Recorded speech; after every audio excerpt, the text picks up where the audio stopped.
Madame la présidente, monsieur le garde des Sceaux, la loi garantit le respect de tout être humain dès le commencement de la vie. Il ne saurait être porté atteinte à ce principe qu'en cas de nécessité et selon les conditions définies par la présente loi. En préambule, je voulais, mes chers collègues, vous relire le début de l'article 1er de la loi Veil. Près de 50 ans nous séparent de l'écriture de cette phrase dans la loi française.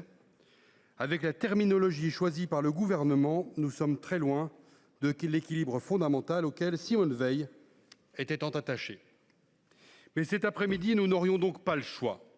Et il faudrait voter ce texte pour de multiples raisons. D'abord, pour ne pas passer pour un anti-avortement, pour privilégier le symbole au droit, pour être le simple relais d'une opinion publique qui serait très favorable à une constitutionnalisation même partielle de la loi Veil. Vouloir être non pas les premiers, mais les seuls au monde à inscrire l'interruption volontaire de grossesse dans notre texte fondamental et prétendre que cela ferait de notre pays celui de l'avant-garde du progrès. Mais permettez-moi d'évoquer ici quelques doutes. Peut-on voter ce texte malgré la piètre qualité d'une énième proposition de rédaction de l'article constitutionnel dont le seul mérite était de mettre d'accord Mathilde Panot et Marine Le Pen à l'Assemblée nationale. Malgré le fait que l'équilibre intrinsèque de la loi de 1975 n'est absolument pas repris. Malgré l'absence de réponse précise sur la portée juridique de l'adjectif garantie, cela vient d'être dit par Philippe Bas.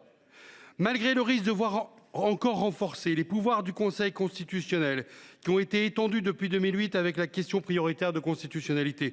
Voulons-nous faire de notre Conseil constitutionnel une cour suprême sur le modèle américain, alors même que cette même cour n'est pas étrangère à nos débats de cet après-midi?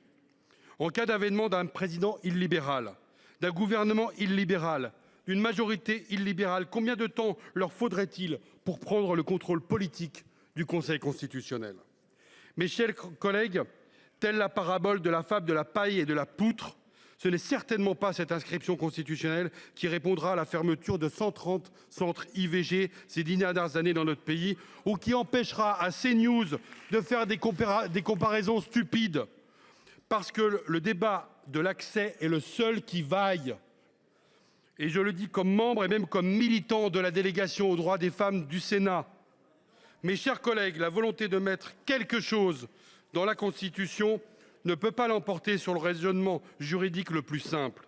C'est la raison pour laquelle certains membres du groupe Union centriste ne voteront pas ce projet de loi constitutionnelle. Merci.